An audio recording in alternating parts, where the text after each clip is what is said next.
pas un simple spectateur. Tu n'es pas venu faire l'état des lieux avant de repartir. Tu contribues activement à la situation.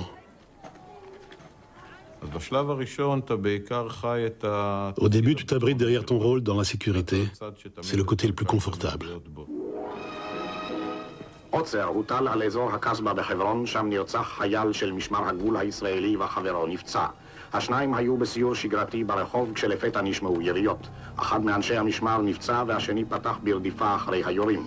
מאוחר יותר הוא נמצא הרוג במקום זה.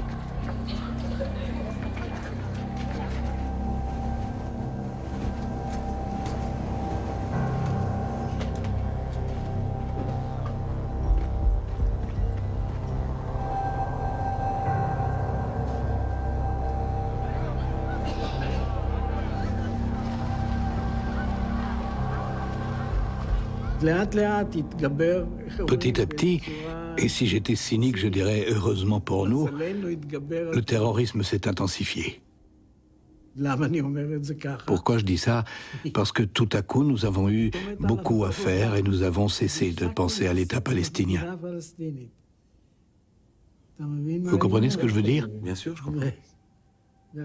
Et du moment où nous avons cessé de penser à un État palestinien pour ne plus penser qu'au terrorisme, le terrorisme s'est sophistiqué, et nous aussi.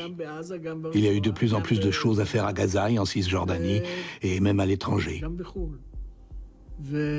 Et nous avons oublié la question palestinienne.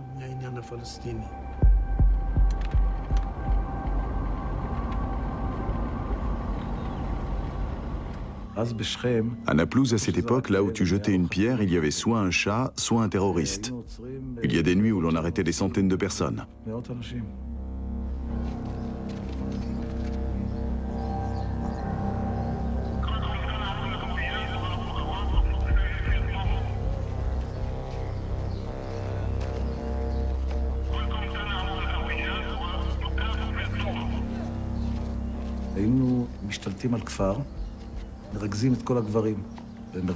On rassemblait tous les hommes sur la place du village, près de la mosquée ou dans la cour de l'école. On utilisait des indicateurs, c'est-à-dire des terroristes qui acceptaient de collaborer. Ils montaient dans nos véhicules, le visage masqué, et se dissimulaient derrière des bâches. On faisait défiler les villageois devant les véhicules et ils nous disaient « Celui-ci s'est entraîné dans tel camp en Syrie, celui-là revient de Jordanie ».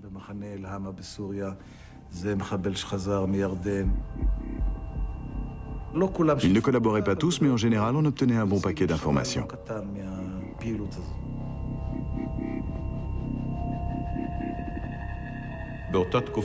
À cette époque, la plupart des renseignements que nous récoltions étaient du héroïum, des renseignements d'origine humaine. On les obtenait de deux manières, soit par des agents, soit en interrogeant les prisonniers.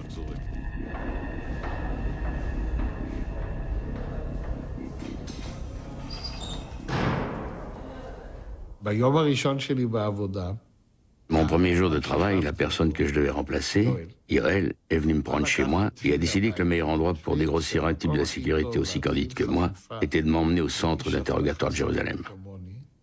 C'est là que je me suis initié au renseignement.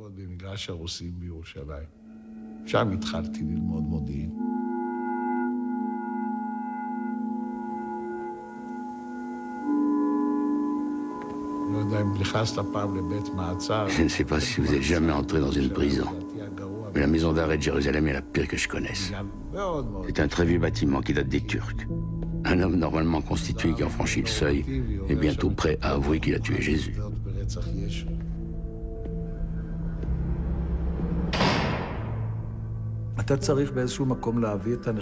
Tu dois exercer sur le suspect une certaine pression. Le mettre dans un certain état mental pour qu'il comprenne qu'au bout du compte, il devra avouer ce qu'il sait et que le plus tôt sera le mieux. Le Shin Bet a interrogé des dizaines, voire des centaines de milliers de personnes.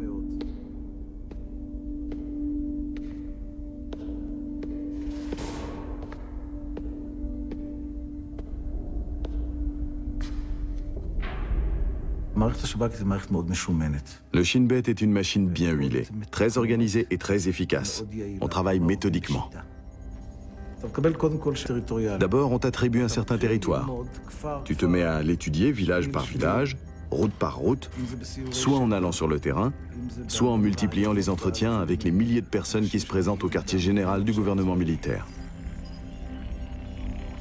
Tu leur demandes de te parler de leur village, des clans. En fonction du nombre d'habitants d'un village, des clans influents, des institutions, tu parviens à cibler la personne que tu veux recruter.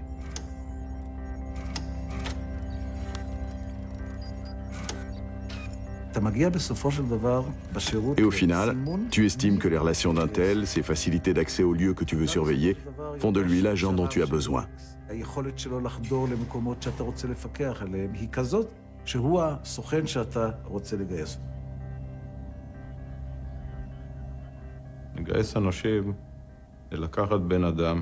Recruter un agent, c'est sélectionner quelqu'un qui a priori ne t'aime pas et lui faire faire des choses qu'il n'aurait jamais cru être capable de faire.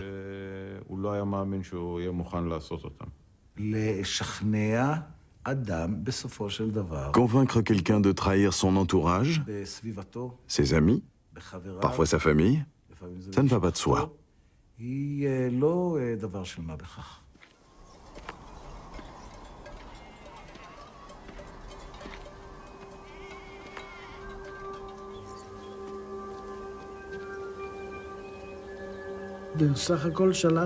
Nous avons réussi à maîtriser le terrorisme.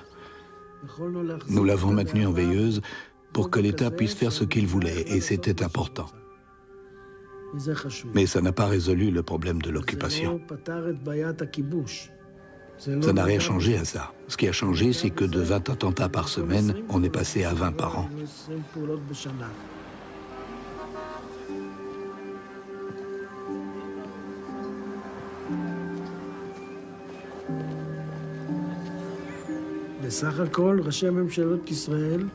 Les premiers ministres d'Israël se sont succédés, mais aucun ne s'est jamais intéressé au peuple palestinien.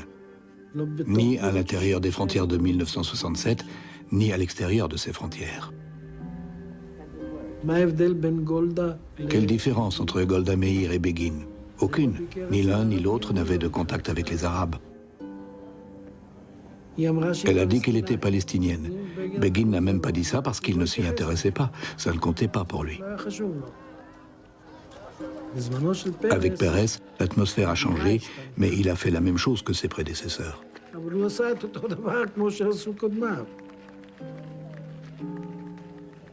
Et l'occupation a continué.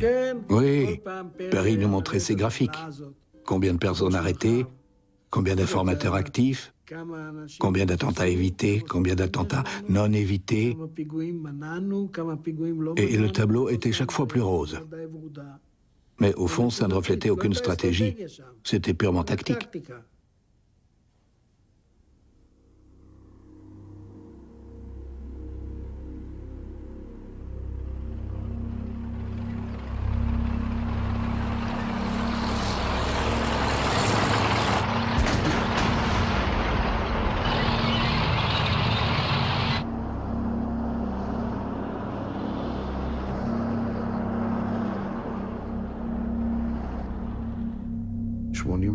En 1982, ce fut l'opération Paix en Galilée. L'armée israélienne envahit le Liban et le Shin Bet recrute des agents. En un rien de temps, le Shin Bet contrôle le Liban d'aussi près que la Cisjordanie.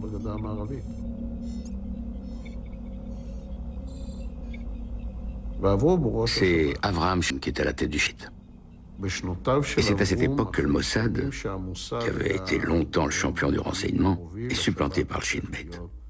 Aux yeux du Premier ministre, d'abord Begin, ensuite Shamir, Avraham Shalom est l'homme le plus important du système de sécurité du pays. Et je crois que ce qui s'est passé avec Shalom, c'est qu'il s'est cru tout permis. Shalom n'inspirait pas le respect, mais la crainte. On avait peur de lui. C'était un homme fort, combatif, intelligent, têtu, intransigeant et sans pitié. Si quelque chose lui déplaisait, les têtes ne tardaient pas à voler.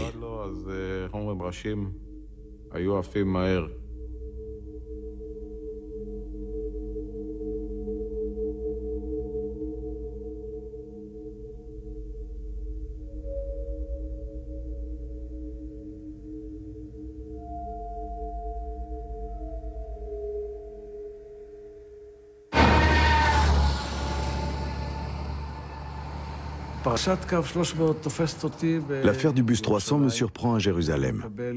Le chef du commandement militaire central m'appelle sur la ligne rouge. Il me dit qu'un bus de la ligne Tel Aviv-Ashkelon a été détourné et qu'il se dirige vers Gaza. Il est déjà pris en chasse par des hélicoptères.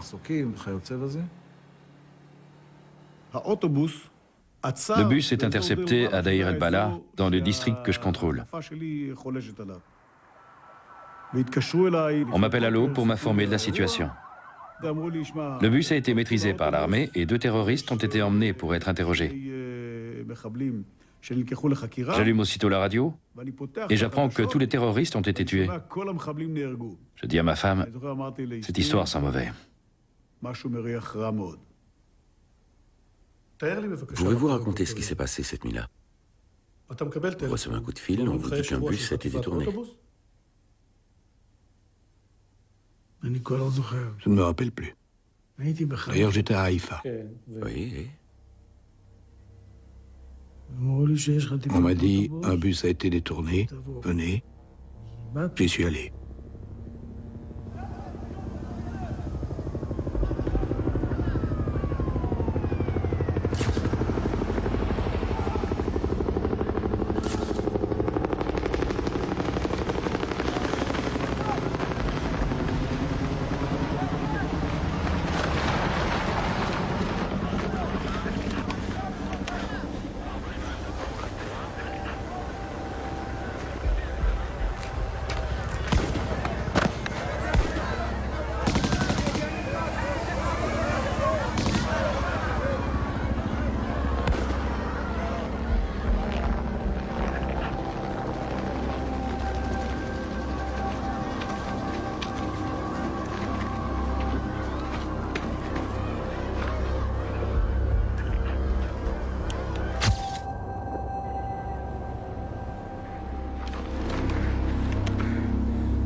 C'est l'armée qui s'est occupée de ça.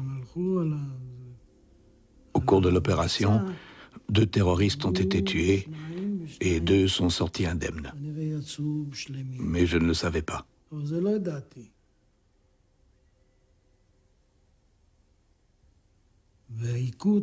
Ils ont été tabassés à mort, tous les 2. Puis le Shin Bet les a récupérés et j'ai demandé à Ehud, qui avait dirigé les opérations, dans quel état ils étaient. Il m'a dit, ils sont pratiquement morts. Ou les soldats l'ont dit. Pratiquement morts. Alors j'ai dit, donnez-leur un dernier coup et qu'on n'en parle plus. Mais ce n'est pas ce qu'il a fait. Il a raconté ce qu'il a fait, mais je ne l'ai appris qu'1 an plus tard. Qu'est-ce qu'il a fait? Je crois qu'il leur a fracassé le crâne avec une pierre. Mais ils avaient déjà perdu connaissance. Je ne sais pas dans quel état ils étaient. La photo qu'on a montrée a été prise avant qu'ils se fassent tabasser. Toute l'armée s'est acharnée sur eux. La photo a été prise avant, mais quand on les a récupérés, ils ne ressemblaient pas à ça. Il ressemblait à quoi? Je ne sais pas, mais on m'a dit. Certains pensaient même qu'ils étaient déjà morts. On les a massacrés. C'était un lynchage. Vous ne les avez pas vus de vos propres yeux? Non, je ne les ai pas vus.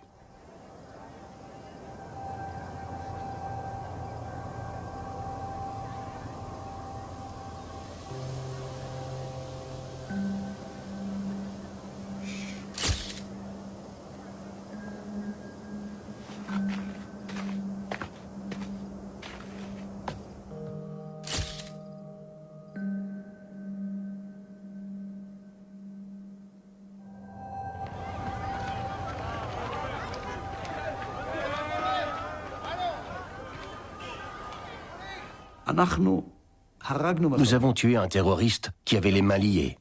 et qui ne représentait plus aucune menace. De quel droit? Mais à cette époque, au Shin Bet, le concept d'ordre manifestement illégal n'existait pas.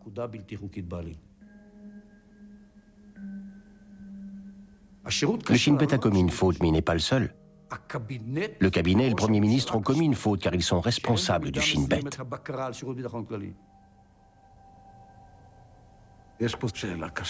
C'est une question délicate. Est-ce que le Premier ministre savait qu'il s'agissait d'un assassinat, d'une exécution préméditée des terroristes de la ligne 300?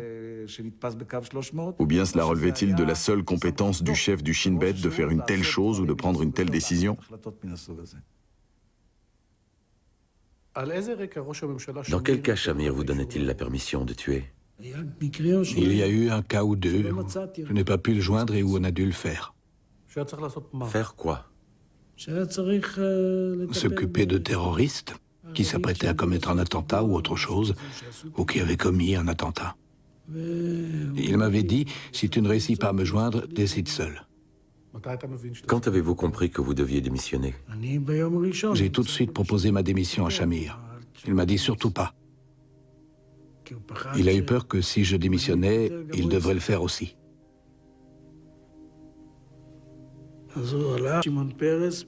Il est allé voir Shimon Peres et Rabin, le ministre de la Défense.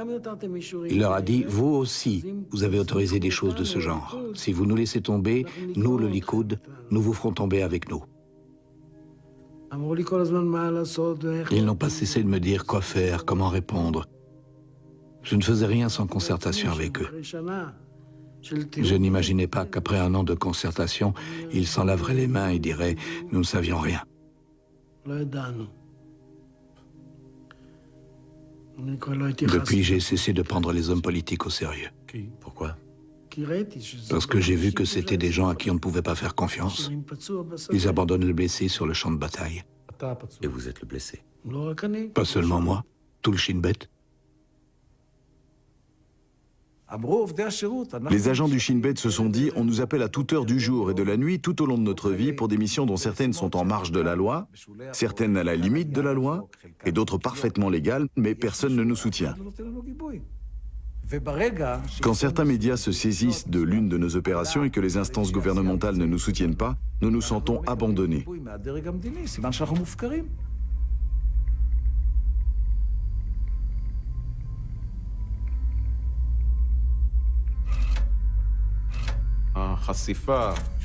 L'affaire du bus 300 a révélé beaucoup de choses. Et au Shin Bet, nous avons pris conscience que nous n'étions pas tout puissants. Il y a des lois au-dessus de nous. Et cette idée a commencé à faire son chemin dans les esprits.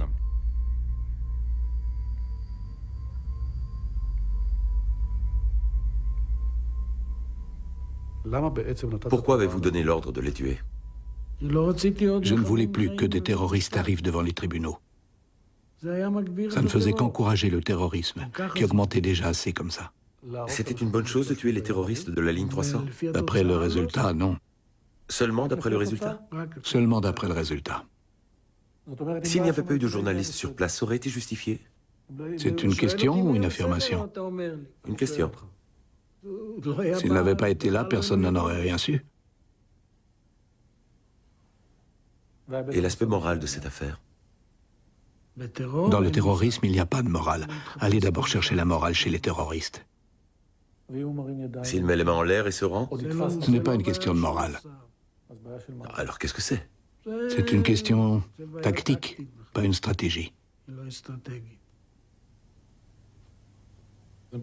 Pour vous, décider de tuer 2 terroristes? Pour vous, tout est noir ou blanc, mais il y a des décisions. 2 terroristes capturés vivants ont été tués. Pourquoi vous focalisez-vous autant là-dessus? J'essaie de comprendre l'aspect moral de cette affaire. Il n'y a pas de morale dans cette affaire. Dans la guerre contre le terrorisme, oublie la morale. Avec une bombe d'une tonne, oublie la morale.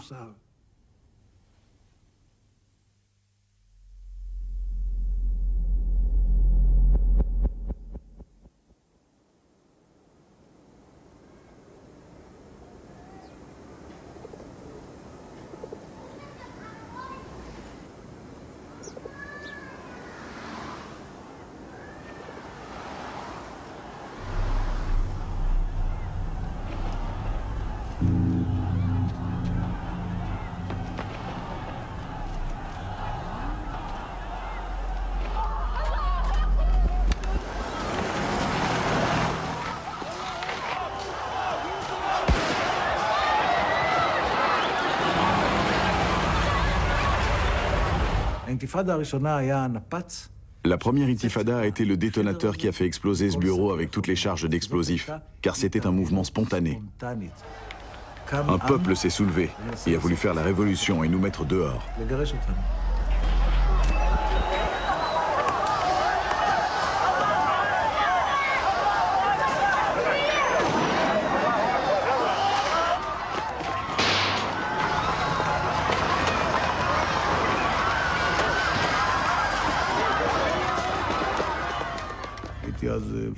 J'étais le numéro 2 dans le district d'Ashkelon quand cette vague de protestations massives a déferlé. Un mouvement populaire d'une ampleur comme nous n'en avions jamais vu. Des centaines, des milliers de gens dans la rue que seuls des tirs réels pouvaient arrêter.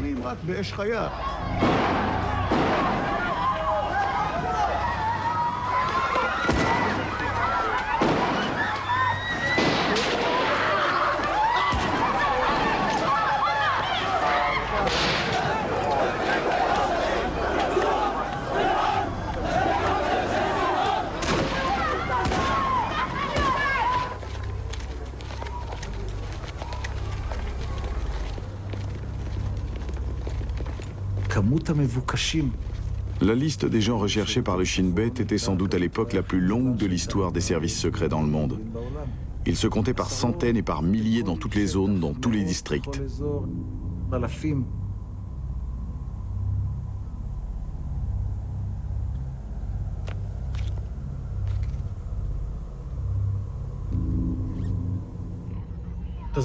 Comment se fait-il que le Shin Bet, qui couvrait tout le territoire, qui contrôlait toute la population, n'ait pas vu arriver un mouvement de cette ampleur?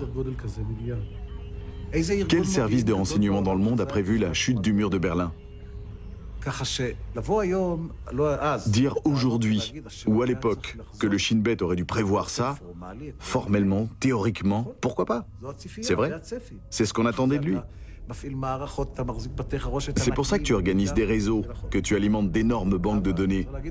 Mais il faut bien l'admettre, aucune agence de renseignement au monde n'a jamais réussi à prévoir les grands événements historiques.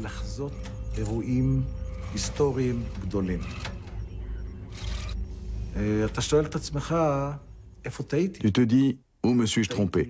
Trompé non pas du point de vue de celui qui contrôle le terrain, mais en te demandant plutôt, devrais-je laisser ça arriver?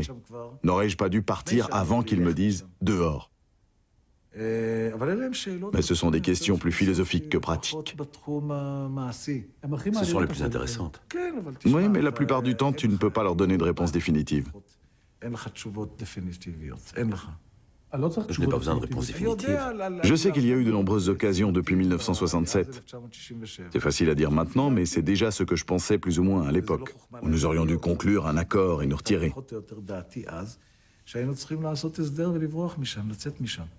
Pourquoi ne pas l'avoir dit?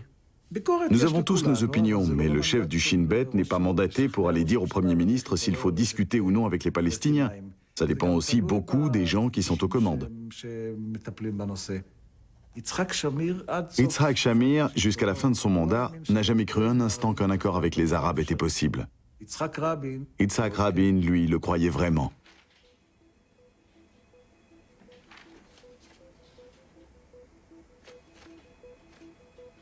אם אנחנו רוצים פעם לתת סיכוי רציני לפתרון הבעיה הפלסטינאית-ישראלית, היום זה הזמן, והפרטנר הוא אש"ף, כשהוריד מעצמו את אותם דברים שבגללם תיעבתי אותו.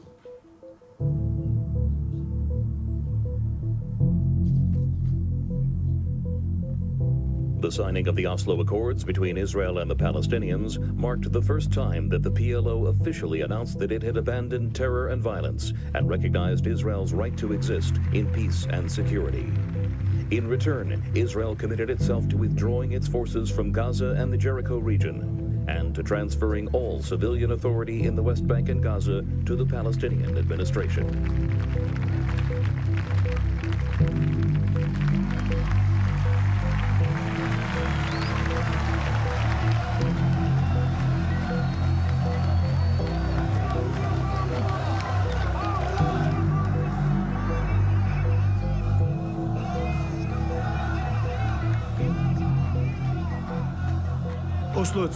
Pour nous, Oslo a surgi du jour au lendemain. Perry était à la tête du Shin Bet. Il m'a informé de ce que Oslo impliquait pour nous. Il m'a dit « Avi, il faut sans tarder parler avec les gens du Fatah et régler la question des suspects recherchés, car il sera impossible de continuer à les traquer quand l'accord aura été signé à Washington. »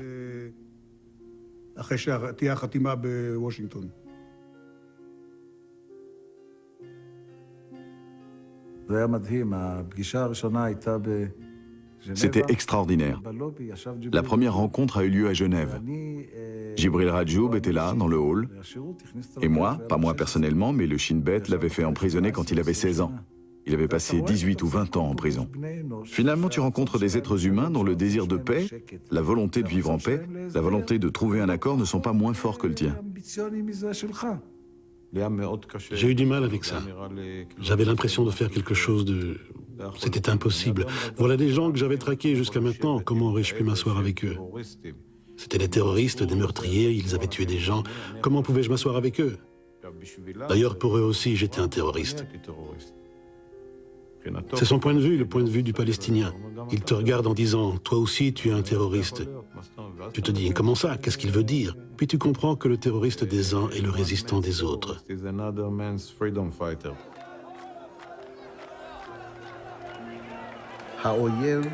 Jusqu'au retour d'Arafat à Gaza, l'ennemi public numéro 1 de l'État d'Israël avait été le Fatah. Et d'un seul coup, le Fatah abandonnait le terrorisme. Le Hamas et le djihad islamique ont pris la place laissée vacante.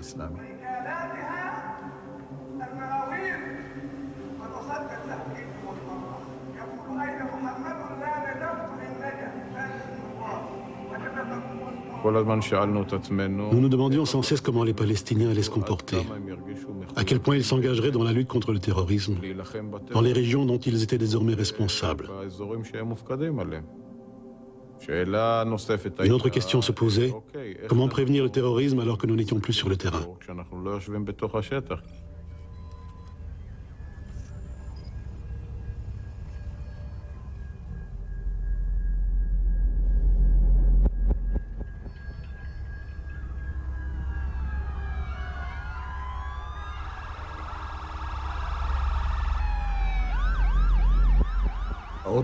Le premier bus dont j'ai dû m'occuper était le bus 5, en 1994.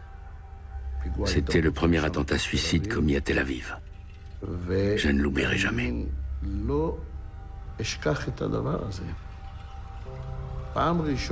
Pour la première fois de ma vie, je n'arrivais pas à me détacher de cette vision d'horreur, de la puanteur des corps calcinés.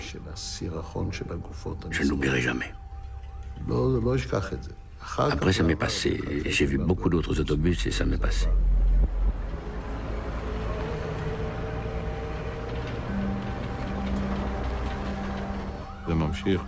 Ensuite, il y a eu l'horrible attentat du carrefour de Beth-Lit, celui de la Bourse et celui du bus 18 à Jérusalem.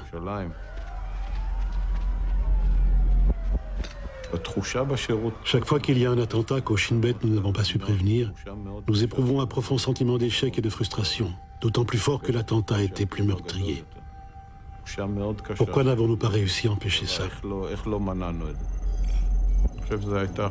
Je crois que c'est le moment le plus dur, le plus sombre dont je me souvienne en 30 ans de carrière au Shin Bet.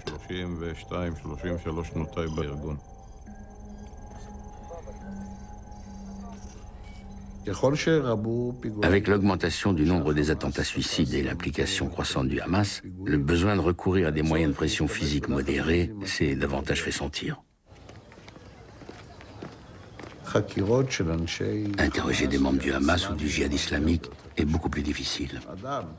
Un homme prêt à sacrifier sa vie, que ce soit ou non pour les vierges du paradis, il n'a rien à perdre.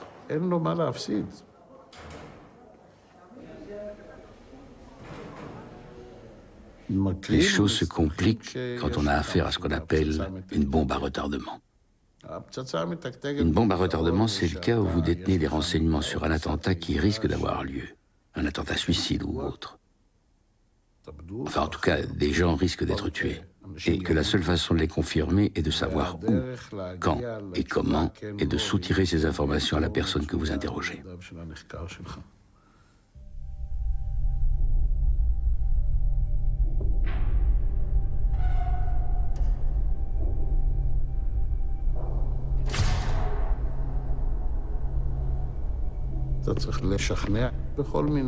Vous devez persuader le suspect de parler en usant de différentes techniques qui visent à réduire sa capacité de résistance.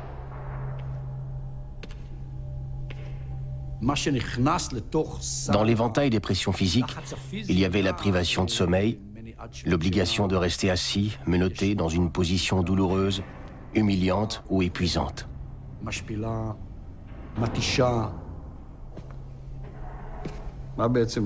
Qu'est-ce que ça te fait quand on te couvre la tête? Tu es dans l'obscurité totale et tu perds le sens de l'orientation. Tu ne sais pas ce qui t'entoure, tu entends, mais tu ne sais pas ce qui t'entoure. Et les secousses? Les secousses, elles servent à marquer ta présence. C'est menaçant, mais ça ne fait pas mal. Le résultat est que tu te sens menacé. Quand l'interrogateur s'approche de toi et te secoue, tu te sens menacé.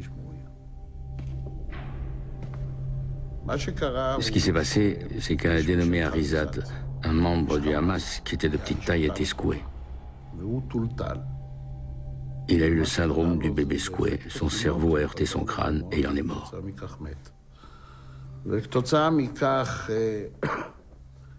À la suite de ça, nous avons eu de sérieuses discussions. Moi, le chef du Shin Bet, et Michael Ben Yair, le ministre de la Justice, qui était d'avis que ces pratiques n'étaient pas morales et qu'il fallait les interdire. De mon côté, je lui ai fait valoir qu'avec ces méthodes, nous étions parvenus à prévenir 90% des attentats suicides et que sans cela, nous tomberions à seulement 70%. Ce qui signifiait que davantage d'Israéliens seraient tués. Entre nous deux, il y avait le Premier ministre qui devait trancher. Un jour, il s'est même mis en colère et il s'est levé tout rouge en criant à Ben Yair: « Tu me dis toujours ce que je n'ai pas le droit de faire. Dis-moi une fois pour toutes ce que j'ai le droit de faire. »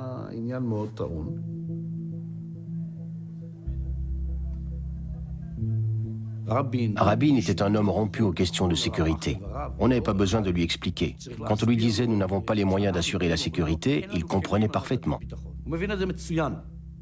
On voyait qu'il était déchiré. Mais il a pris une décision, lutter contre le terrorisme comme s'il n'y avait pas de processus de paix et poursuivre le processus de paix comme s'il n'y avait pas de terrorisme.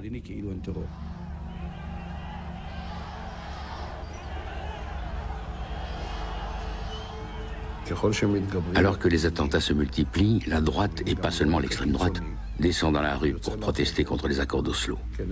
C'est exactement ce qu'espérait le Hamas. Et ça a marché.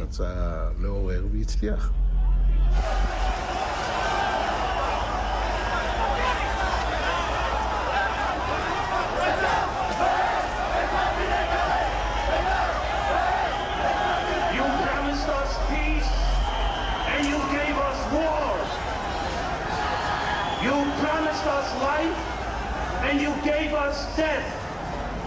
You promised us tranquility, and you gave us terror. L'opposition au processus de paix est surtout venue du camp religieux.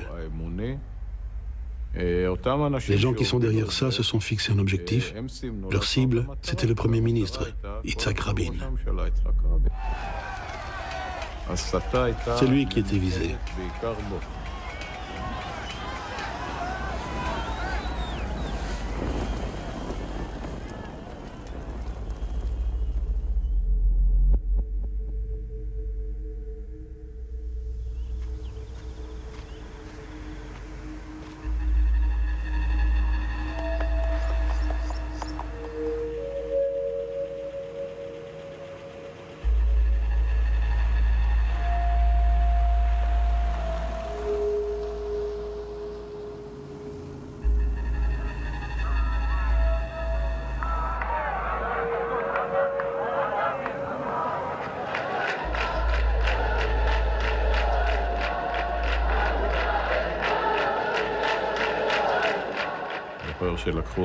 Je m'en souviens, j'étais jeune appelé.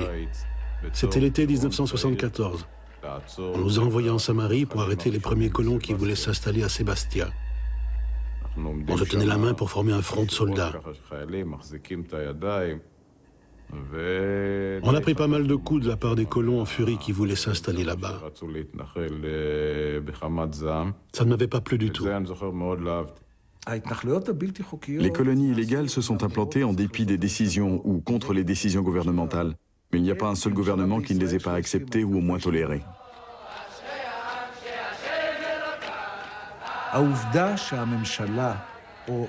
Le fait que la plupart des gouvernements d'Israël se soient laissés entraîner a donné aux colons, ou à certains d'entre eux, le sentiment que petit à petit ils devenaient les maîtres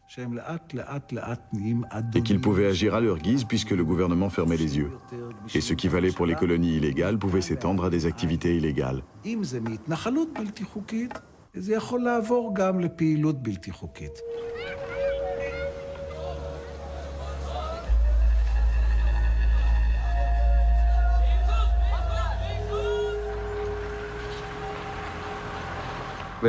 En 1980, un groupe du Fatah a attaqué des fidèles à la sortie d'une synagogue de Hébron.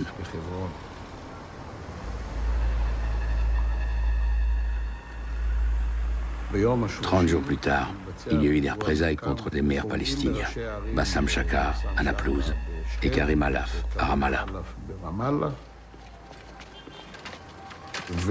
Et un des mineurs de l'armée a perdu la vue en désamorçant la bombe découverte dans la maison d'Ibrahim Tawil, le maire d'Al-Biré.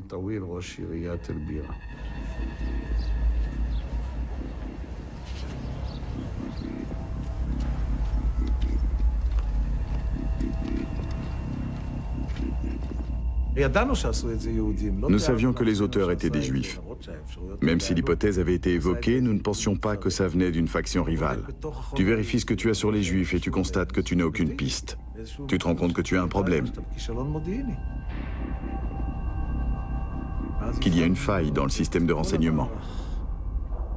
Nous avons mobilisé toutes nos unités opérationnelles. Elles ont fourni des dizaines de milliers d'heures de travail. Au bout de 6 mois, nous approchions du but. Nous avions identifié les coupables. Un groupe très idéologique, des gens très haut placés.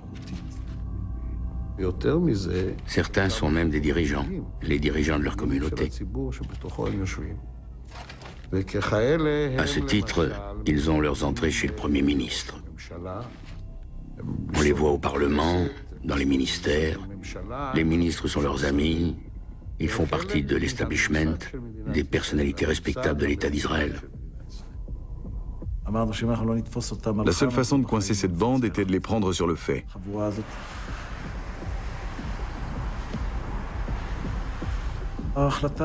Nous avons décidé d'intervenir quand ils ont projeté un attentat qui consistait à cacher des bombes dans des bus palestiniens à Jérusalem.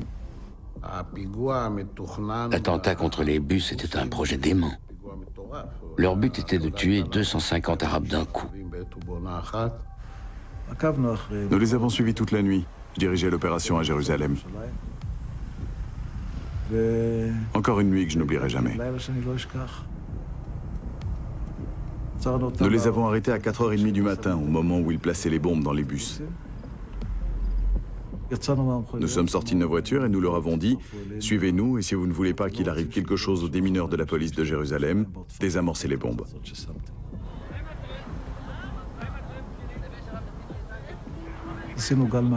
Au cours d'une première vague d'arrestations, nous avons interpellé 17 personnes.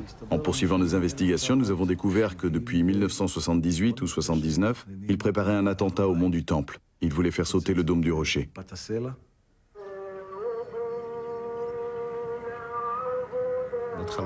À l'origine du projet, il y avait l'idée que tant que l'abomination se trouverait à l'emplacement du Saint des Saints, il n'y aurait pas de rédemption possible pour le peuple juif.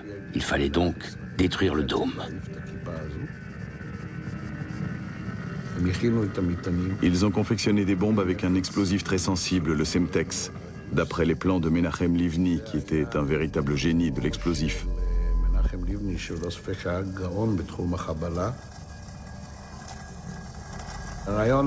Elle devait être disposée de telle sorte que l'impact de l'explosion ébranle les arcs et les colonnes et provoque l'effondrement du dôme.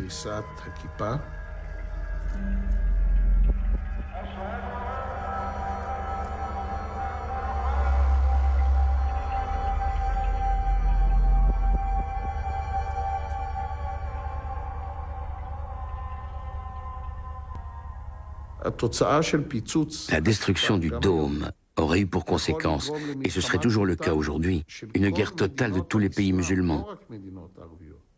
Non seulement les pays arabes, non seulement l'Iran, mais aussi l'Indonésie, contre l'État d'Israël. Sans parler de la mise en danger des minorités juives du reste du monde.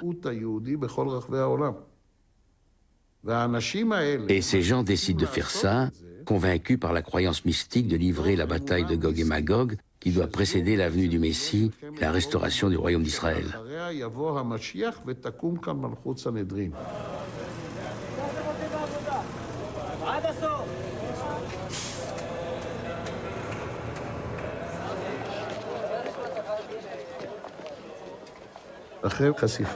Après le démantèlement du mouvement clandestin juif, Shamir, le Premier ministre, a comparé mon unité au joyau de la couronne.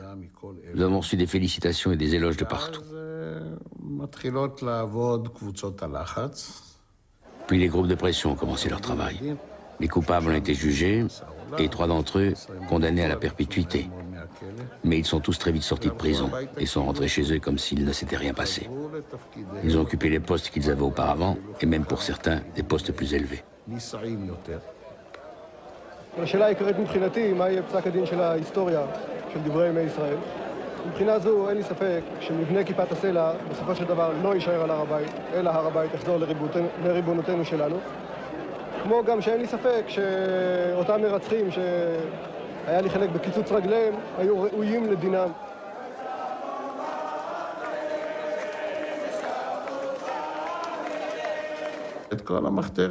Tous les membres du mouvement clandestin juif ont été libérés par le Parlement israélien.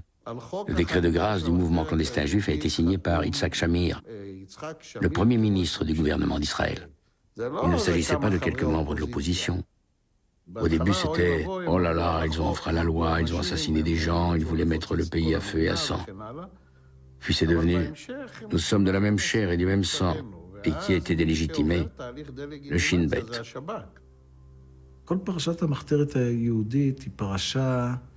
L'affaire du mouvement clandestin juif sur le plan du renseignement a ébranlé nos certitudes. Elle est à l'origine du dispositif mis en place depuis pour surveiller les individus qui, selon nous, doivent l'être, en Judée et en Samarie.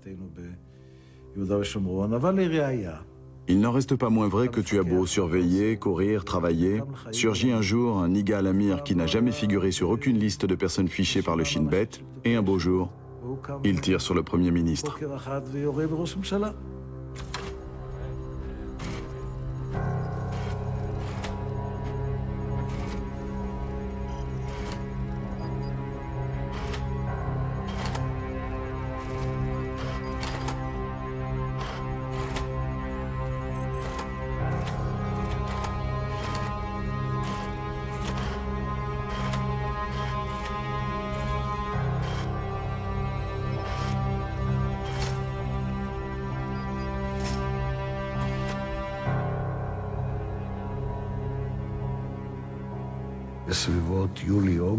C'est au cours de l'été 1995 que je l'ai senti. Le risque que le Premier ministre soit assassiné augmentait.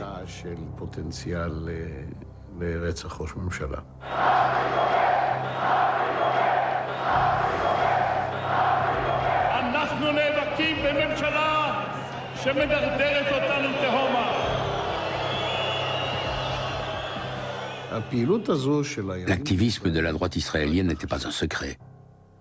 On n'a pas besoin du chef du Shin Bet pour traduire les propos de Bibi Netanyahou ou d'Arik Sharon tenus depuis un balcon de la place Sion.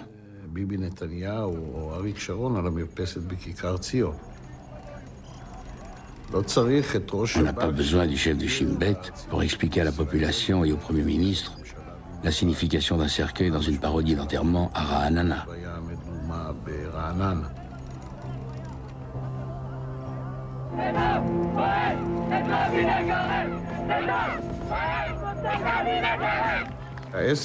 Ça commençait vraiment à chauffer. Il y avait eu la tentative d'attaque de l'Institut Wingate. Après Wingate, je suis allé le voir et je lui ai dit « Yitzhak, ça ne va plus, ils vont finir par t'avoir. » Je t'en prie, porte un gilet pare-balles et circule en voiture blindée, et nous allons renforcer ta protection. Il m'a envoyé balader. Je suis un ancien du Palmach, il n'est pas question que je porte un gilet pare-balles. Vous avez parlé au rabbin? Oui, j'ai rencontré les rabbins et les représentants des colons.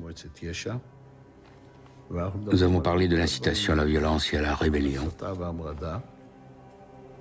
אין זכות לממשלה לכפות על העם דברים שהם בניגוד לתורה ולהלכה.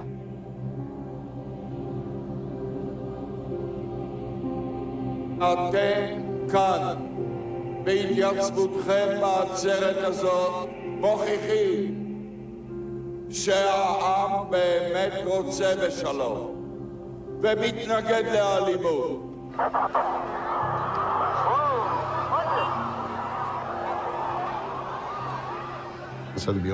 Le jeudi, j'étais allé à Paris, justement pour une mission que Rabin m'avait confiée. J'ai reçu un appel de mon chef de bureau qui m'a dit que Rabin avait été blessé.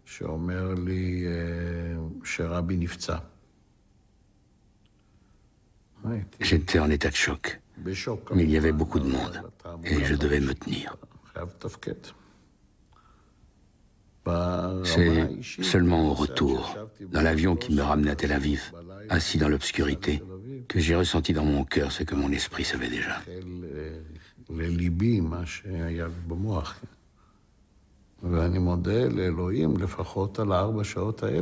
Je remercie le ciel pour ces 4 heures qui m'ont permis d'admettre la perte d'un homme qui était à mes yeux extraordinaire. איש יוצא דופן.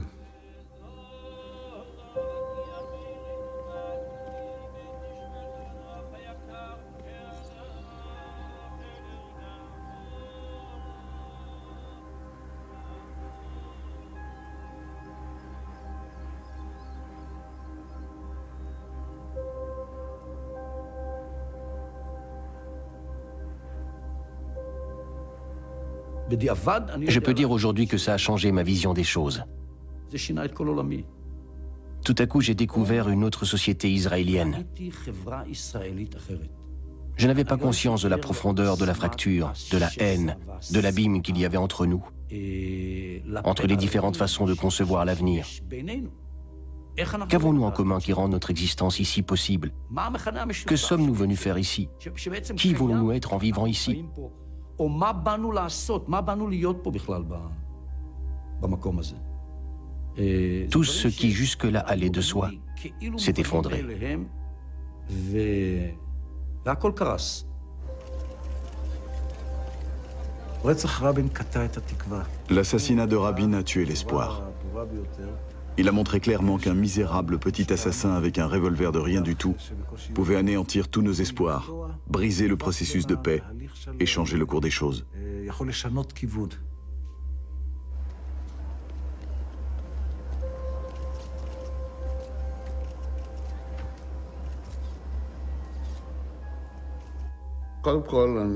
Tout d'abord, après avoir consulté ma femme, j'ai décidé d'endosser la responsabilité ministérielle et de donner ma démission.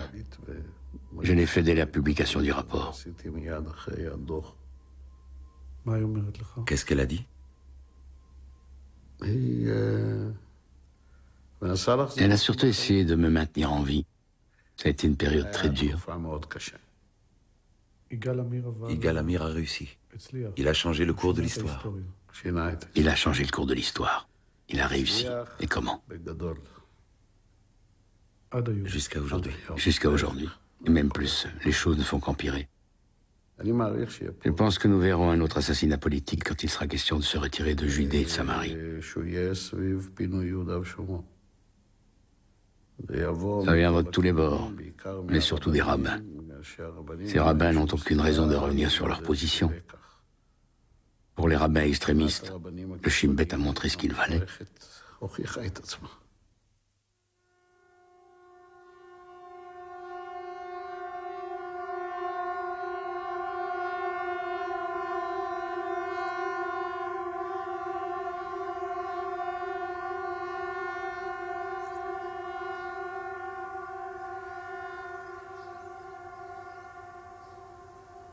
C'est l'assassinat de Rabin qui m'a poussé à entrer au Shin Bet. 1 an plus tôt, quand on me l'avait proposé, j'avais refusé d'en prendre la direction. Après l'assassinat de Rabin, j'ai su que je n'avais plus le choix. Je savais que le Shin Bet traversait une crise profonde, et je savais que ses membres en avaient conscience. Rien dans le système opérationnel du Shin Bet n'avait fonctionné comme ça aurait dû. Le service de sécurité du Premier ministre n'avait pas assuré. Les renseignements qui auraient dû prévenir l'assassinat n'avaient pas assuré. Ce qui avait fait la gloire du Shin Bet, la lutte contre les entreprises terroristes des islamistes, des Palestiniens ou autres, n'était plus au rendez-vous. L'organisation était au plus bas.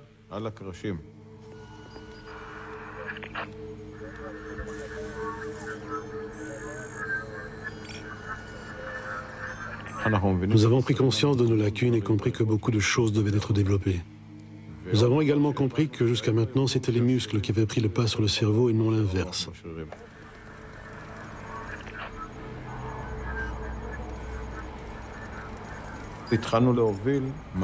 Nous avons engagé des réformes pour faire passer le centre de gravité de notre organisation des terrains vers les têtes pensantes installées dans les bureaux et penchées sur les écrans.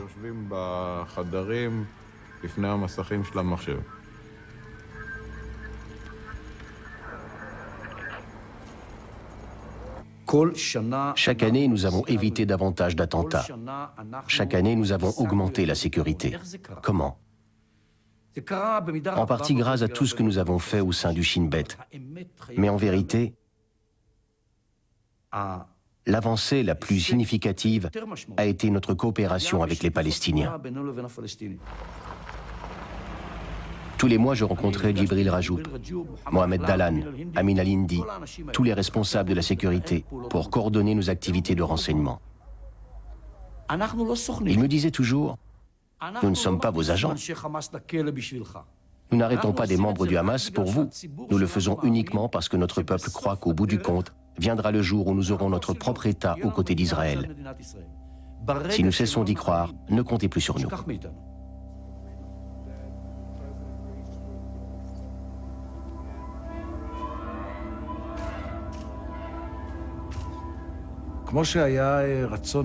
Autant il y avait une volonté forte, une intention ferme et une vraie décision de la part de Pérez et Rabin de conclure un accord, autant après la disparition de Rabin, la volonté ou l'intention d'Israël d'aboutir à un véritable accord n'a cessé de diminuer, pour ne pas dire plus.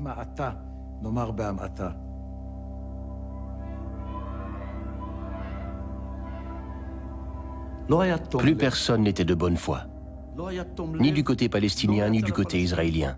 Nous voulons la sécurité, mais nous récoltons le terrorisme. Ils veulent un État, mais ils voient les colonies se multiplier. Au début du processus d'Oslo, fin 93, début 94, il y avait 100 000 colons en Judée, Samarie et Gaza.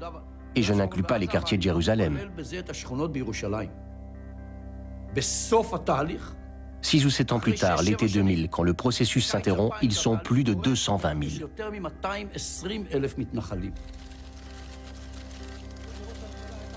Ehud Barak se vante d'avoir construit plus de colonies que Netanyahou et que n'importe quel Premier ministre avant lui.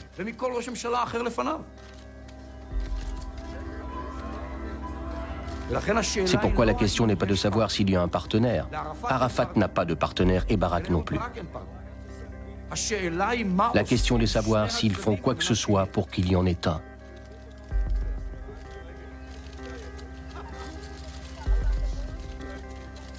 Il était clair que nous allions vers une autre intifada, vers une nouvelle vague de violence au sein d'un groupe, d'une société, d'un peuple qui considère qu'il n'a plus rien à perdre.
En 2002, je me rends à Londres, l'intifada fait rage, un véritable enfer. Nous allons à Londres, un groupe d'Israéliens et un groupe de Palestiniens, pour voir si on peut faire quelque chose. À un moment donné, je suis en train de me faire un café et un Palestinien que je connais s'approche de moi. Il s'appelle Iyad Sarraj, c'est un médecin psychiatre. Il me dit « Ami, nous avons fini par vous vaincre. » Je lui réponds « Tu es fou, comment ça nous vaincre? Des centaines d'entre vous se font tuer, à ce rythme-là, ça va se compter en milliers. Vous allez perdre le peu d'État que vous avez et ce sera la fin de votre rêve, d'avoir un véritable État. Alors de quelle victoire parles-tu? » Il me dit « Ami, je ne te comprends pas. Et tu ne nous comprends toujours pas. Pour nous, la victoire, c'est de vous voir souffrir. C'est tout ce que nous voulons. Et plus nous souffrirons, plus vous souffrirez. Au bout de 50 ans, nous avons enfin atteint l'égalité des forces, l'équilibre.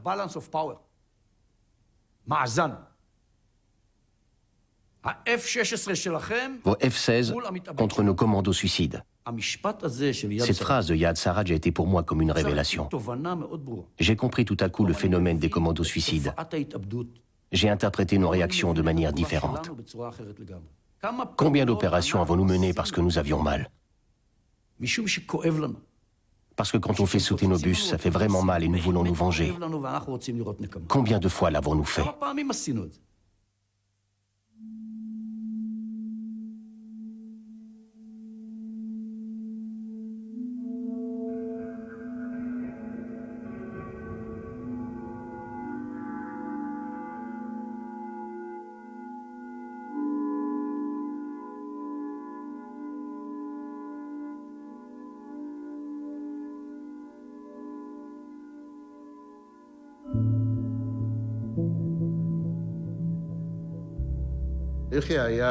Yeri Ayash était le plus grand terroriste qui ait jamais sévi en Israël.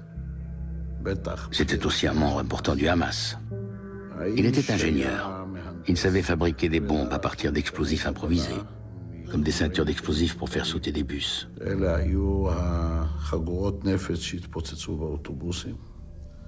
Il savait aussi persuader un kamikaze de commettre un attentat suicide. Enfin, il avait une incroyable capacité de survie. Pendant des années, chaque soldat israélien a eu sa photo dans la poche. Il était sans conteste l'homme le plus recherché du pays.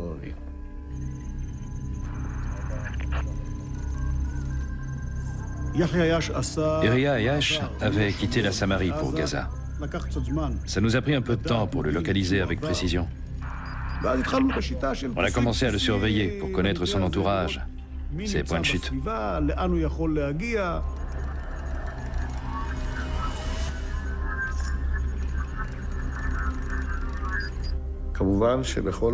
Chacun a son talon d'Achille. Le point faible de Yeri Ayash, c'était sa femme et son fils. Après avoir longtemps vécu seul à Gaza, il leur a demandé de venir le rejoindre. Nous l'avons appris et j'ai décidé de les laisser entrer à Gaza.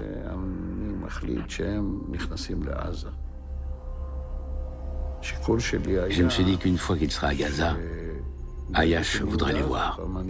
La souris sortirait de son trou.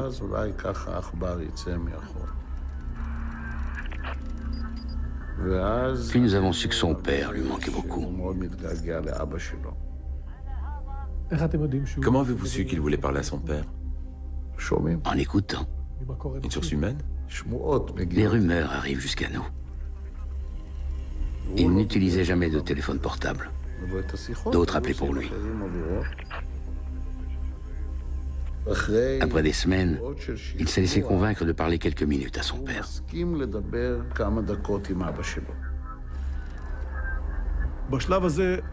Nous avons alors commencé à préparer le terrain pour que notre téléphone puisse atterrir entre ses mains. Puis nous sommes passés à la phase suivante, qui consistait à transformer en bombe un téléphone inoffensif. Le Shin Bet a des experts en technologie, des experts capables de faire d'un petit appareil un engin puissant. Pas une puissance de communication, mais une puissance d'explosion. Comme il nous était difficile d'entrer directement en contact avec Ayash, nous avons eu recours à un intermédiaire. C'est lui qui lui a donné le téléphone.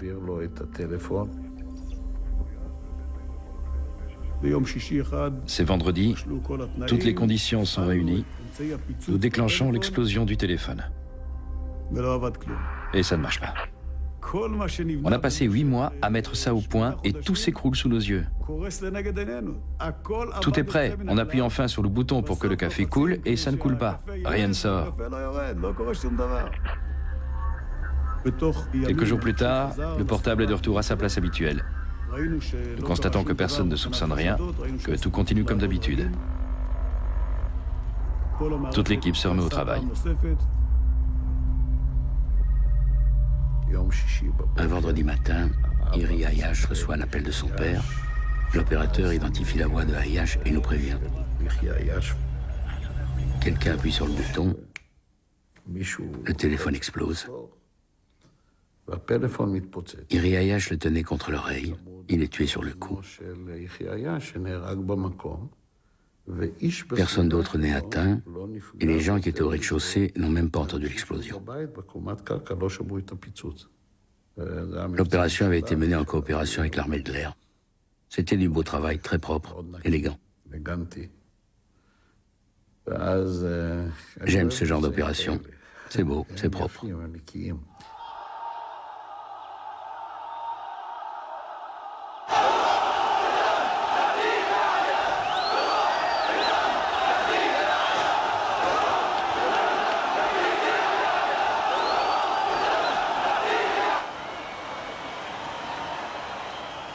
Certains ont considéré que l'élimination de Iri Ayash à une période qui semblait relativement calme sur le plan des attentats était une erreur. Quand tout semble calme, on se dit « Ah, nous venons de réveiller l'eau qui dort ».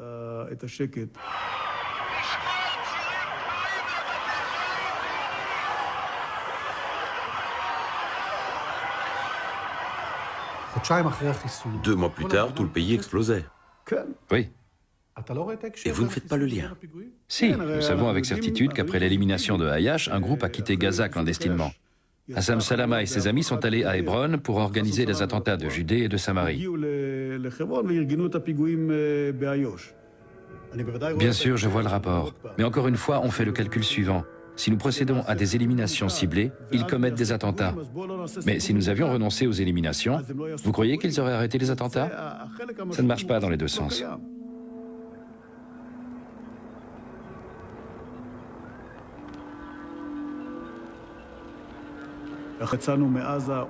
Après notre retrait de Gaza, il n'était plus possible d'y pénétrer par surprise, avec une équipe réduite qui fasse le boulot et revienne saine et sauve. Comment prendre un terroriste par surprise? Du ciel, de loin, on peut l'avoir par surprise. Il se prend un missile sans savoir d'où ça vient. Mais pour envoyer un missile de très loin, il faut posséder des renseignements très précis. Et pas seulement pour une seconde, mais pour toute la durée de l'opération.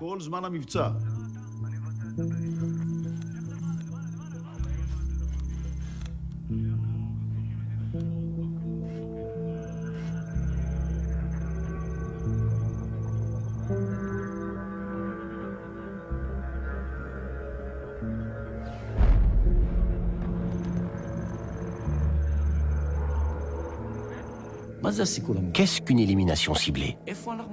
Quel maillon de la chaîne devons-nous briser? Nous sommes prêts à blesser, à tuer s'il le faut quiconque s'apprête à nous tuer. Mais ceux qui gravitent autour de lui, ceux qui préparent les explosifs, ceux qui les transportent, ceux qui organisent, ceux qui collectent les informations, ceux qui se contentent de donner l'idée, ils ne tuent personne.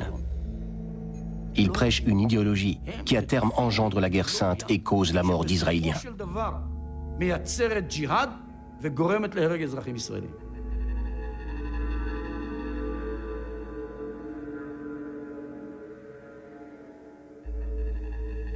Salah Shahada était ce qu'on appelle en arabe un ressort. Il était l'instigateur de toutes les opérations terroristes menées par le Hamas depuis Gaza. Sa traque a été très difficile et a demandé un énorme investissement de la part des services de renseignement. À un moment donné, nous avons su qu'il était chez lui que sa fille était absente et que seule sa femme était à la maison. Nous nous sommes concertés par téléphone, le chef d'état-major et moi, puis le ministre de la Défense et le Premier ministre. L'armée de l'air a largué une bombe d'1 tonne au-dessus de la maison.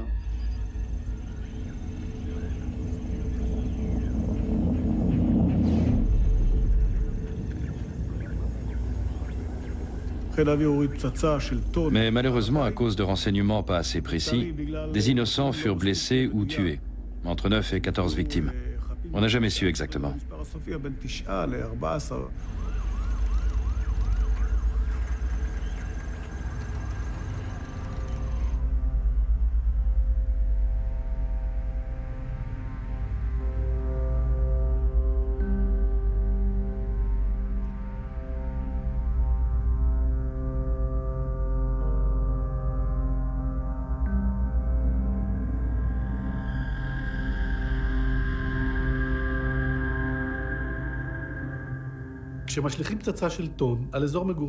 Quand on lâche une bombe d'1 tonne au-dessus d'un quartier densément peuplé, c'est absolument certain que des innocents... Non, ce n'est absolument pas certain. Non, parce que tu réunis des renseignements, tu vérifies où les gens habitent, combien et qui ils sont, tu évalues les risques, tu étudies d'où il faut tirer.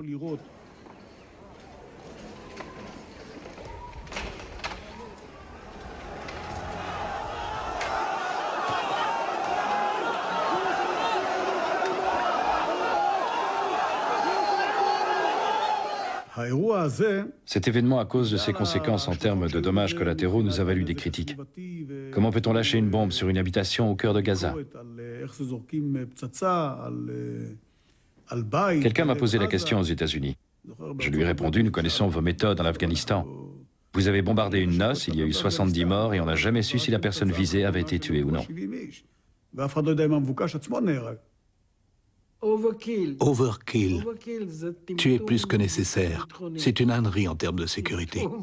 C'est une ânerie en termes militaires, je ne sais pas comment le dire autrement.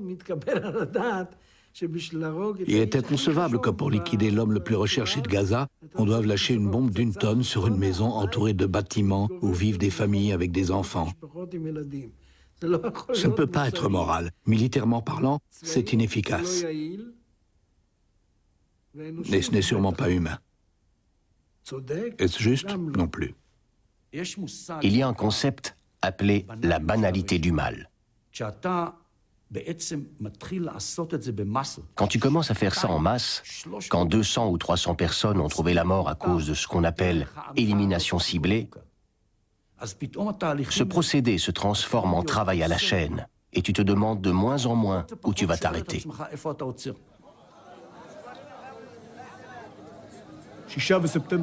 Le 6 septembre 2003 a été ma pire journée à la tête du Shin Bet. C'est le jour où l'État d'Israël a eu l'occasion de se débarrasser du plus grand nombre de terroristes imaginable, en une seule fois.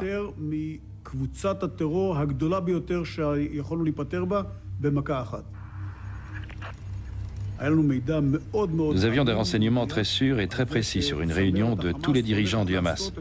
Il n'y en avait jamais eu, et comme il n'y en aura jamais plus. Une douzaine de personnalités devaient se réunir. Le dessus du panier, la crème de la crème.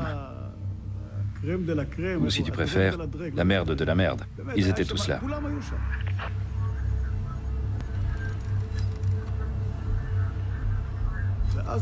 Puis j'apprends que l'armée s'oppose à l'intervention, de crainte qu'une bombe d'1 tonne ne cause des dommages collatéraux. S'ensuit une vive discussion et au bout de plusieurs heures, le Premier ministre se laisse convaincre de renoncer à l'attaque. Je rappelle le Premier ministre pour le convaincre, lui dire qu'il n'est pas pensable de renoncer. On finit par se mettre d'accord sur un quart de tonne. Le compromis se base sur des probabilités. L'immeuble a 2 niveaux. Si la réunion a lieu à l'étage, un quart de tonne tuera tous ceux qui s'y trouvent. Si elle a lieu au rez-de-chaussée, un quart de tonne ne tuera personne.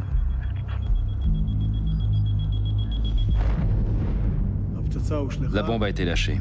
Elle est tombée pile sur la cible. L'étage a été détruit. Et la Dream Team au grand complet est sortie en courant. Il y en a même qui prétendent avoir vu Sheikh Yassin courir.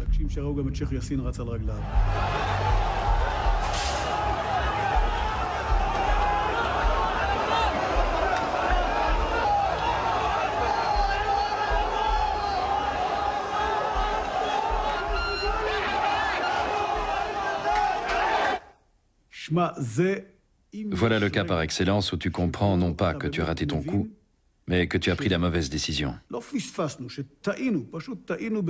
Nous avons commis cette erreur à cause de ce qui était arrivé à Salah Shrada, et nous en avons payé le prix avec la Dream Team. Ça nous a ensuite pris un temps fou pour attraper certains participants, notamment Sheikh Yassine. Dieu sait combien de dommages certains nous ont encore infligés avant que nous réussissions à les descendre. D'autres courent toujours et continuent à nous nuire.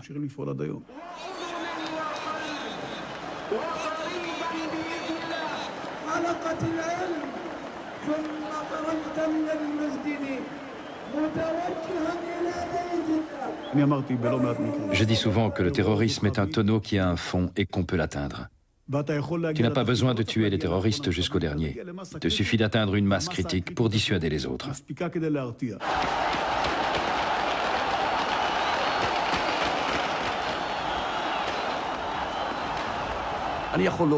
Je peux prouver que le Hamas n'est pas devenu plus modéré après l'élimination de Sheikh Yassine.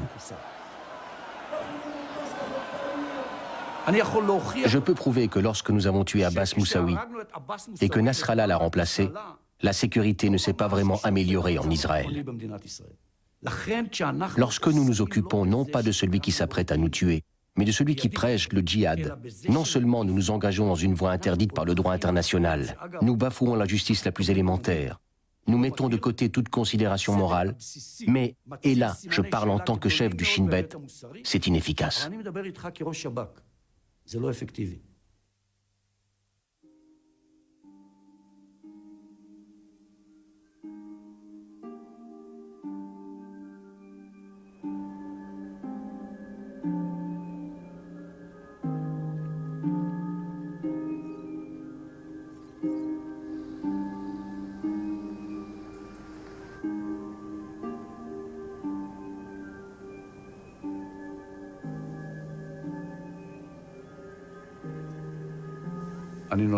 Je suis né sur les bords du lac Tibériade. J'ai grandi dans la maison des enfants comme tous les enfants des kibboutz de l'époque.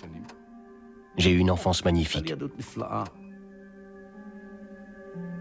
Je savais qu'à Jérusalem, il y avait une maison et qu'au deuxième étage de cette maison, il y avait un long couloir, qu'au bout du couloir, une porte, et que derrière cette porte, il y avait un homme sage qui prenait les décisions, qui pensait.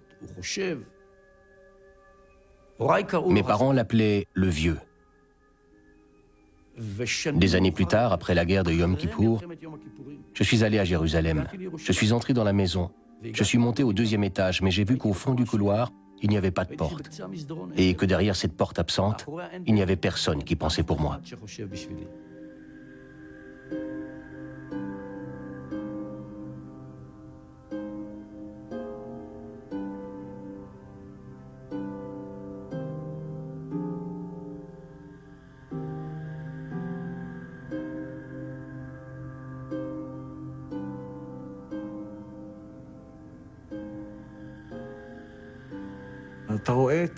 Tu vois le vide, l'absence d'initiative. Cette façon de laisser les choses aller à volo sans que jamais personne ne s'arrête et dise « Maintenant ça suffit, soit on prend cette voie-ci, soit on prend cette voie-là ». On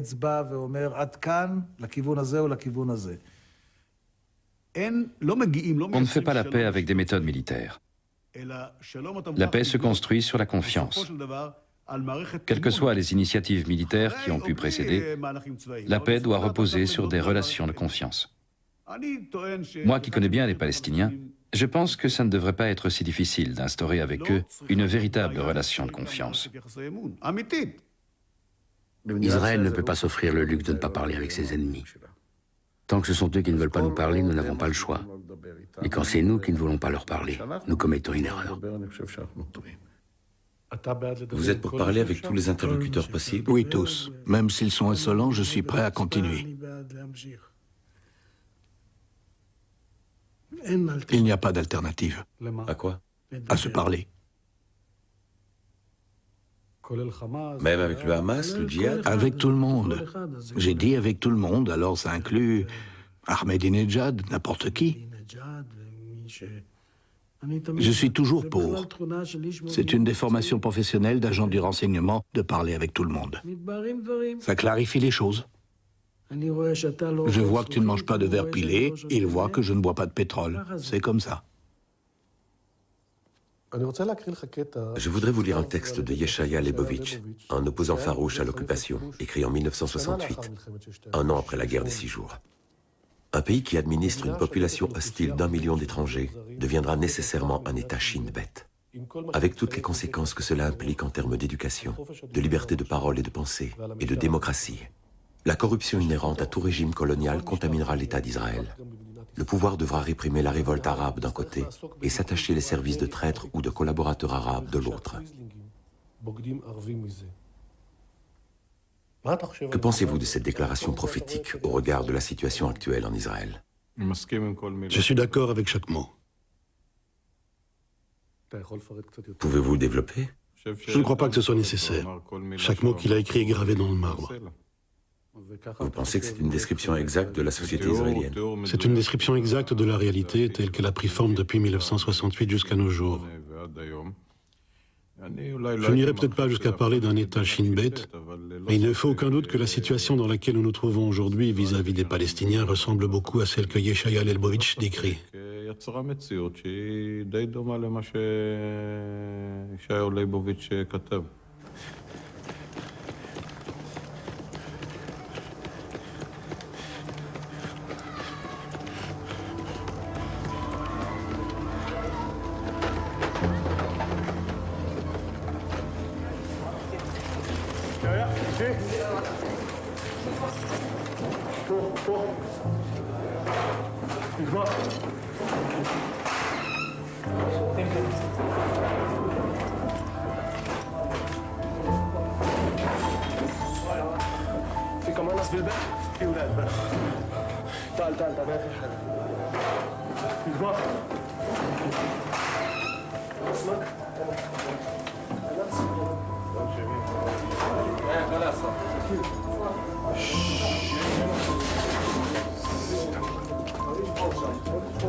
Tu tambourines aux portes au milieu de la nuit. Tu réveilles des familles en plein sommeil. Les pleurs de la mère, les adieux du suspect que tu arraches à sa famille sont des instants pénibles. Tu es témoin de la souffrance d'une famille, des séparations douloureuses entre enfants et parents, entre parents et enfants.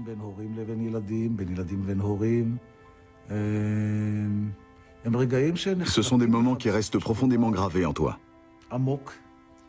Et quand tu quittes le Shin Bet, tu deviens un peu gauchiste.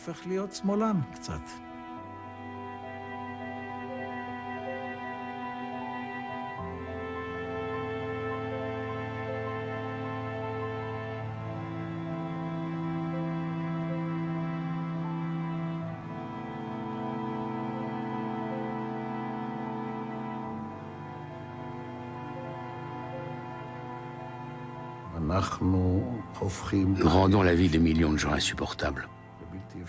Leurs souffrances sont permanentes. Et nous laissons un soldat qui n'est à l'armée que depuis quelques mois décider de ce qui est admissible ou non.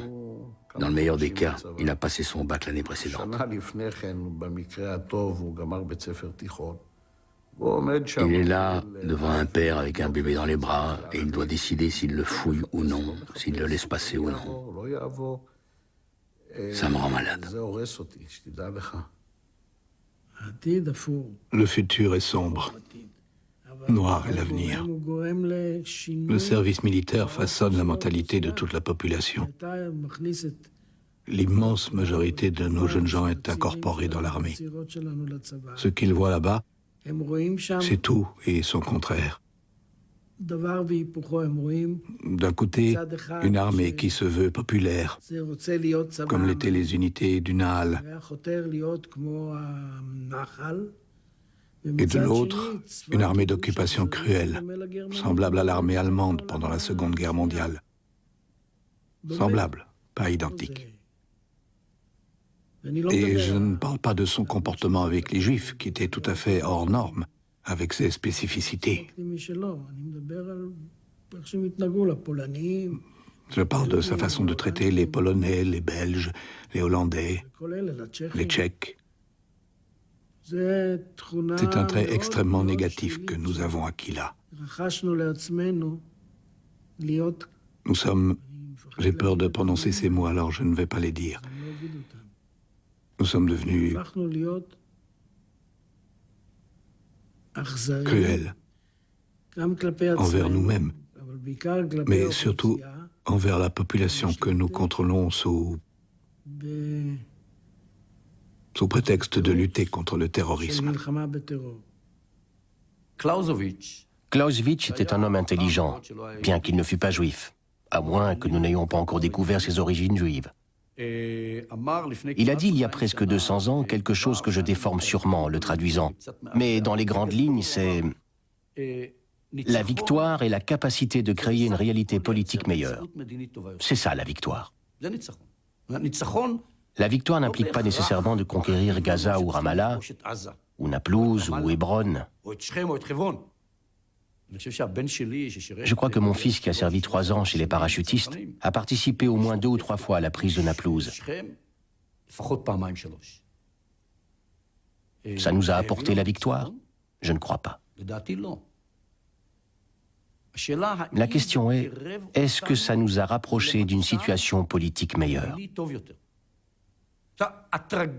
La tragédie du débat public israélien sur la sécurité est que nous ne comprenons pas que nous sommes dans une situation frustrante où nous gagnons chaque bataille, mais nous perdons la guerre.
Tolérance ou discrimination?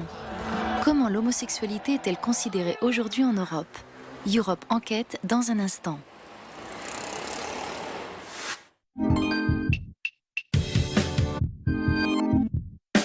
Souvent inspiré par les grands textes fondateurs de la littérature, le poète-rappeur Abdelmalik rend aujourd'hui hommage à l'univers d'Albert Camus. Un spectacle imaginé à partir de L'Envers et l'Endroit, nouvelle de jeunesse publiée à Alger en 1937. Un spectacle qui honore la fidélité aux racines et le lien viscéral qui unit à la famille. De la démesure de Las Vegas à Bagdad, 2 symboles que tout oppose et que met en scène le performeur québécois Robert Lepage pour illustrer sa vision de la guerre et du choc des civilisations. Jeu de cartes 1, Pique annonce son grand retour à Paris et pour la première fois à l'Odéon Théâtre de l'Europe. Le pianiste de jazz Benoît Delbecq et le metteur en scène David Lescaut s'inspirent de textes historiques et populaires américains pour composer un essai théâtral et musical sur la naissance des États-Unis et ses pionniers. Un spectacle chanté et slamé qui donne la parole aux laissés pour compte de l'histoire et célèbre leur mémoire. Le prix Martin a pour thème central les relations sexuelles de trois couples aux différents âges de la vie. Une étrange mélancolie flotte au-dessus de cette comédie dont le dialogue amusant et vif offre à ses comédiens de première force 3 actes d'une virtuosité folle. Peter Stein, grand admirateur de Labiche, le met en scène et mène la danse. Ce samedi soir sur Arte, 20h, rencontre à Bahia avec un négociant en pierres précieuses, amoureux des émeraudes. Et à 20h45, plongé dans le mystère des origines de l'homme, de la Terre et même de l'univers.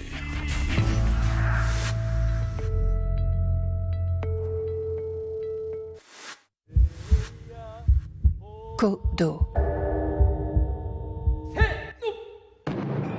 Kodo, une troupe percutante. Kodo, une école palpitante. La manière de frapper reflète les sentiments de l'artiste, sa façon de voir la vie, ses émotions du moment. Kodo, les tambours du diable. Demain à 16h55 sur Arte. Quand il se dessine, enfant, c'est short tyrolien et gros nœud pape. Vers 20 ans, cravate aubergine et costume flanelle gris. J'adore. Plus tard, ah, il y a de ça, non? Là, c'est carrément lui. Assez classique.